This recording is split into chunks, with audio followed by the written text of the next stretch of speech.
നമസ്കാരം. മലയാള UK ന്യൂസിലേക്ക് സ്വാഗതം. UK-യിൽ മലയാളി നഴ്സുമാർക്കെതിരെ വംശീയ ആക്രമണം. UK-യിലെ ക്രോയിഡനിൽ ജോലിസ്ഥലത്തേക്ക് ബസ്സിൽ യാത്ര ചെയ്തിരുന്ന 3 മലയാളി നഴ്സുമാർക്ക് നേരെ വംശീയ ആക്രമണം നടന്നു. പത്തനംതിട്ട, കൊല്ലം സ്വദേശിനികളായ 3 നഴ്സുമാരാണ് ആക്രമണത്തിന് ഇരയായത്. ഞായറാഴ്ച രാവിലെ 7:30 ബസ്സിൽ കയറിയപ്പോൾ ഒരു തദ്ദേശീയ സ്ത്രീ കത്തിയുമായി അവരുടെ നേരെ തിരിഞ്ഞു. ആക്രമണം തടയാൻ ശ്രമിച്ചപ്പോൾ ഒരാൾക്ക് വയറിൽ ചവിട്ടേറ്റു. ബസ്സിലുണ്ടായിരുന്ന മറ്റു സഹയാത്രികരുടെ സമയോചിതമായ ഇടപെടൽ കൂടുതൽ പരിക്കുകൾ ഏൽക്കാതെ രക്ഷപ്പെടാൻ സഹായിച്ചു. പോലീസ് എത്തിയ ശേഷം 3 പേരെയും ആശുപത്രിയിലെത്തിച്ചു. പ്രാഥമിക ചികിത്സയ്ക്ക് ശേഷം ഇവർ താമസ സ്ഥലത്തേക്ക് മടങ്ങി. ആക്രമണത്തിനിരയായ ഒരു നഴ്സിൻ്റെ ഭർത്താവ് ജോൺ പോൾ മാത്യു വിവരമാണ് നൽകിയത്. ആക്രമണ സമയം സോബിയുടെ ഭർത്താവ് ജോൺ പോൾ മാത്യു മക്കളുമായി വീഡിയോ കോൺഫറൻസ് ചെയ്തിരുന്നു. സംഭവം കണ്ട് കുട്ടികളും ഭർത്താവും പരിഭ്രമിച്ചു. പ്രാഥമിക ശുശ്രൂഷകൾക്ക് ശേഷം 3 പേരും താമസ സ്ഥലത്തേക്ക് മടങ്ങി. പോലീസ് പരാതിയിൽ അന്വേഷണം ആരംഭിച്ചു. 3 വർഷം മുമ്പാണ് നഴ്സുമാർ UK-യിലെത്തിയത്. അന്യായമായി പിരിച്ചുവിട്ട NHS ഡോക്ടർക്ക് 85,000 പൗണ്ട് നഷ്ടപരിഹാരം. County Durham and Darlington NHS foundation ട്രസ്റ്റിൽ നിന്ന് അന്യായമായി പിരിച്ചുവിട്ടെന്ന പരാതിയിൽ ഡോക്ടർ ഫൈസൽ ഖുറേഷിക്ക് തൊഴിൽ ട്രൈബ്യൂണൽ 85,000 പൗണ്ട് നഷ്ടപരിഹാരം വിധിച്ചു. 2021 ജനുവരിയിൽ ന്യൂകാസിലിൽ നിന്നുള്ള ട്രസ്റ്റിലേക്ക് ബാങ്ക് ഷിഫ്റ്റ് സംവിധാനത്തിലൂടെ ജോലി ചെയ്തു വന്ന ഖുറേഷിയായിരുന്നു പരാതിക്കാരൻ. സ്ഥിരമായ ഷിഫ്റ്റുകളിൽ ജോലി ചെയ്യുന്നതിനാൽ തന്നെ ജീവനക്കാരനായി കണക്കാക്കി ആനുകൂല്യങ്ങൾ നൽകണമെന്ന് ഡോക്ടർ ആവശ്യപ്പെട്ടിരുന്നു. എന്നാൽ പരാതി ഉയർന്നതോടെ ട്രസ്റ്റ് ഇനി ഷിഫ്റ്റുകൾ നൽകില്ലെന്നും ബാങ്ക് ഷിഫ്റ്റുകൾ മാത്രമേ ലഭിക്കൂവെന്നും അറിയിച്ചു. ഇത് അന്യായമായ പിരിച്ചുവിടലിലേക്ക് നയിച്ചുവെന്നും സിക്ക് പേ അടക്കമുള്ള ആനുകൂല്യങ്ങൾ നിഷേധിക്കപ്പെട്ടതായും ട്രൈബ്യൂണലിൽ ചൂണ്ടിക്കാട്ടി. ആദ്യം എതിർപ്പുള്ള പ്രതികരണം നൽകിയ ട്രസ്റ്റ് പിന്നീട് ഡോക്ടർ തങ്ങളുടെ ജീവനക്കാരനായി അംഗീകരിക്കുന്നുവെന്നും ട്രൈബ്യൂണൽ വിധി സ്വീകരിക്കുന്നുവെന്നും അറിയിച്ചു. രാജ്യത്ത് ഇത്തരം ദുരുപയോഗങ്ങൾ നിലനിൽക്കുന്നുവെന്ന് ഡോക്ടർ ഖുറേഷി പ്രതികരിച്ചു. മൈനസ് അലവൻസ് നൽകി HMRC. ടാക്സ് കോഡ് ശമ്പളത്തെ ബാധിക്കും. UK-യിലെ ചില കുടുംബങ്ങൾക്ക് മൈനസ് അലവൻസ് നൽകി HMRC ടാക്സ് കോഡ് പുതുക്കുന്നുണ്ട്. നികുതി ഒഴിവ് തുക കുറയ്ക്കുന്ന ഇനങ്ങളുടെ ആകെത്തുക ആ അലവൻസിനെ മറികടന്നാൽ മൈനസ് അലവൻസ് ഉണ്ടാകുന്നു. ഇത്തരം സാഹചര്യത്തിൽ ഈ മൈനസ് തുക അധിക വരുമാനമായി കണക്കാക്കി അതിൽ നിന്ന് വരുമാന നികുതി ഈടാക്കുന്നു. ഇതിനായി K അക്ഷരം ഉൾപ്പെടുന്ന പ്രത്യേക ടാക്സ് കോഡ് ഉപയോഗിക്കുന്നു.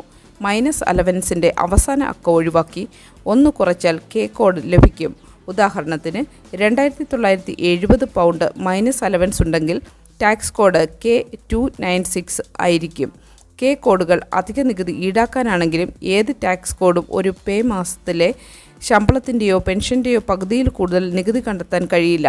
HMRC ടാക്സ് റിട്ടേൺ താമസപ്പിഴകൾ ഈടാക്കാനും K കോഡ് ഉപയോഗിക്കാറുണ്ട്. ഇത് ശമ്പളത്തെ കഠിനമായി ബാധിക്കും. പേ സ്ലിപ്പിൽ K കോഡ് ഉണ്ടോ എന്ന് പരിശോധിക്കാം. AI ഉപയോഗിച്ചുള്ള പരീക്ഷാ തട്ടിപ്പ്. ACCA പരീക്ഷകൾ നേരിട്ടുള്ളതാക്കാൻ തീരുമാനം. ലോകത്തിലെ ഏറ്റവും വലിയ അക്കൗണ്ടിംഗ് സ്ഥാപനമായ ചാർട്ടേഡ് സർട്ടിഫൈഡ് അക്കൗണ്ടൻസ് അസോസിയേഷൻ പരീക്ഷകളിൽ ആർട്ടിഫിഷ്യൽ ഇൻ്റലിജൻസ് ഉൾപ്പെടെയുള്ള നൂതന ചതിപ്രയോഗങ്ങൾ വർദ്ധിക്കുന്നതിനെ തുടർന്ന് വിദൂര പരീക്ഷാ സംവിധാനം നിർത്തലാക്കുന്നു. മാർച്ച് മുതൽ അസാധാരണ സാഹചര്യങ്ങളിലൊഴികെ വിദ്യാർത്ഥികൾ നേരിട്ട് പരീക്ഷ എഴുതണം. AI ടൂളുകളുടെ സഹായത്തോടെയുള്ള തട്ടിപ്പുകൾ നിയന്ത്രിക്കാൻ നിലവിലെ സുരക്ഷാ സംവിധാനങ്ങൾ പര്യാപ്തമല്ലാത്തതിനാലാണ് ഈ നടപടി. മുൻകാലങ്ങളിൽ പല ഓഡിറ്റിംഗ് സ്ഥാപനങ്ങൾക്കും ഇത്തരം തട്ടിപ്പുകളുടെ പേരിൽ ലക്ഷക്കണക്കിന് പിഴ അടയ്ക്കേണ്ടി വന്നിട്ടുണ്ട്. കോവിഡ് കാലത്ത് ലോക്ക്ഡൗൺ കാരണം അവതരിപ്പിച്ച ഓൺലൈൻ പരീക്ഷാ സംവിധാനം ഇനി അസാധാരണ സാഹചര്യങ്ങളിൽ മാത്രമേ അനുവദിക്കൂ.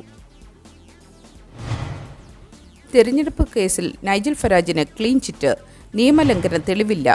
UK-യിലെ റിഫോം പാർട്ടി നേതാവ് നൈജൽ ഫരാജിന് തെരഞ്ഞെടുപ്പ് പ്രചാരണ ചെലവുമായി ബന്ധപ്പെട്ട ആരോപണങ്ങളിൽ ക്ലീൻ ചിറ്റ് നൽകി.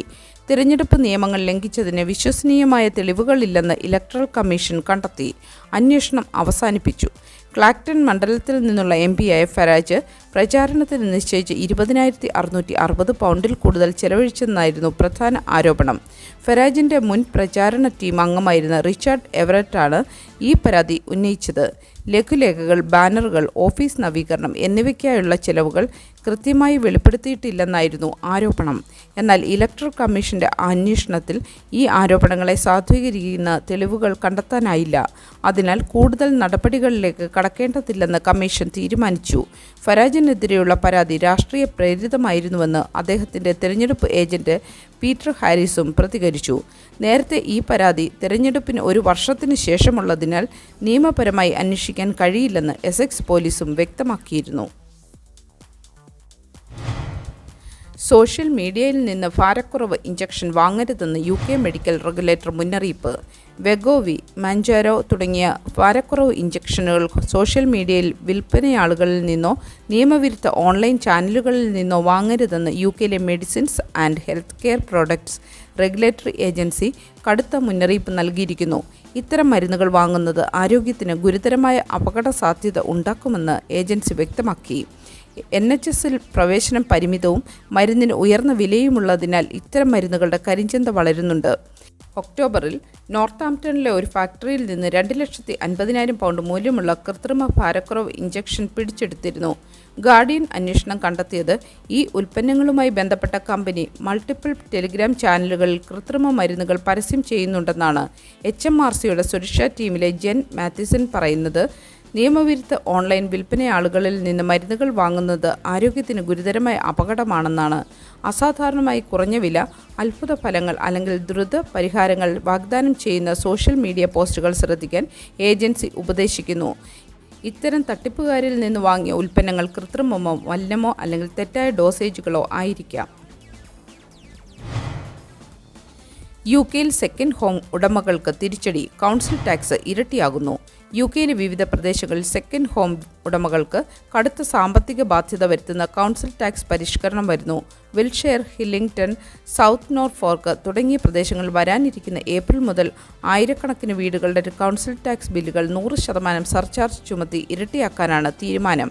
സാമ്പത്തിക പ്രതിസന്ധി നേരിടുന്ന തദ്ദേശ സ്ഥാപനങ്ങൾക്ക് വരുമാനം വർദ്ധിപ്പിക്കാൻ സർക്കാർ നൽകിയ പുതിയ അധികാരം ഉപയോഗിച്ചാണ് ഈ നീക്കം. അവധിക്കാല വസതികളായോ നിക്ഷേപമായോ വാങ്ങിയ വീടുകളുടെ ഉടമകൾക്ക് ഇനി സാധാരണ നികുതിയുടെ ഇരട്ടി തുക വർഷാവർഷം നൽകേണ്ടി വരും. ഇംഗ്ലണ്ടിലുടനീളം ഏകദേശം 12,300 പ്രോപ്പർട്ടികളെ ഈ പുതിയ നിയമം ബാധിക്കുമെന്ന് കണക്കാക്കപ്പെടുന്നു. നിലവിൽ 211 കൗൺസിലുകൾ ഈ സർചാർജ് നടപ്പിലാക്കാൻ അനുമതി തേടിയിട്ടുണ്ട്. ഇതിൽ 38 കൗൺസിലുകൾ അടുത്ത ഏപ്രിൽ മുതൽ തന്നെ 100% പ്രീമിയം ഈടാക്കി തുടങ്ങും. വിൽഷെയറിൽ മാത്രം 1,300 വീടുകൾക്കും ഹില്ലിംഗ്ടണിൽ 750ഓളം വീടുകൾക്കും ഈ അധിക നികുതി ബാധകമാകും. തൊഴിൽ സംബന്ധമായ ആവശ്യങ്ങൾക്കായി ഉപയോഗിക്കുന്ന വീടുകൾക്ക് താൽക്കാലിക ഇളവുകൾ ലഭിച്ചേക്കാം.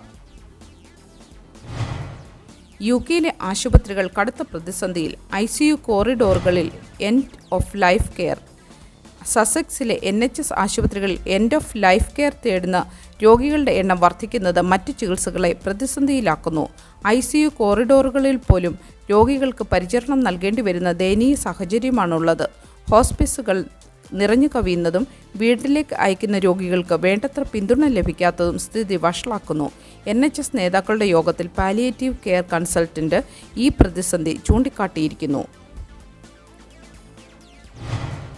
ലാൻസോപ്രസോൾ മരുന്ന് കഴിക്കുന്നവർക്ക് മുന്നറിയിപ്പ്. ആമാശയത്തിലെ അസിഡിറ്റി കുറയ്ക്കാൻ ഉപയോഗിക്കുന്ന ലാൻസോപ്രസോൾ മരുന്ന് 3 മാസത്തിൽ കൂടുതൽ കഴിക്കുന്നവർക്ക് രക്തത്തിലെ മഗ്നീഷ്യത്തിൻ്റെ അളവ് കുറയാൻ സാധ്യതയുണ്ടെന്ന് NHS മുന്നറിയിപ്പ് നൽകുന്നു. ക്ഷീണം, തലകറക്കം, പേശിവേദന തുടങ്ങിയ ലക്ഷണങ്ങളുണ്ടെങ്കിൽ ഉടൻ ഡോക്ടറെ സമീപിക്കണം. 1 വർഷത്തിൽ കൂടുതൽ കഴിക്കുന്നവർക്ക് എല്ലുകൾ പൊട്ടൽ, വിറ്റമിൻ B12 കുറവ് തുടങ്ങിയ പ്രശ്നങ്ങളും ഉണ്ടാകാം. നല്ലൊരു ദിവസം ആശംസിച്ചുകൊണ്ട് ഈ വാർത്താ ബുള്ളറ്റിൻ ഇവിടെ പൂർണ്ണമാകുന്നു. എല്ലാ ദിവസവും Q മലയാളം UK ന്യൂസിൽ നിന്നുള്ള വാർത്താ അപ്ഡേറ്റുകൾക്കായി കാത്തിരിക്കുക. നോട്ടിഫിക്കേഷനുകൾ ലഭിക്കുന്നതിന് ബെല്ലൈക്കൺ എനേബിൾ ചെയ്യണമെന്നും ഫേസ്ബുക്ക്, ഇൻസ്റ്റാഗ്രാം, യൂട്യൂബ് എന്നിവയിലൂടെ Q Malayalam UK news follow ചെയ്യണമെന്നും അഭ്യർത്ഥിക്കുന്നു.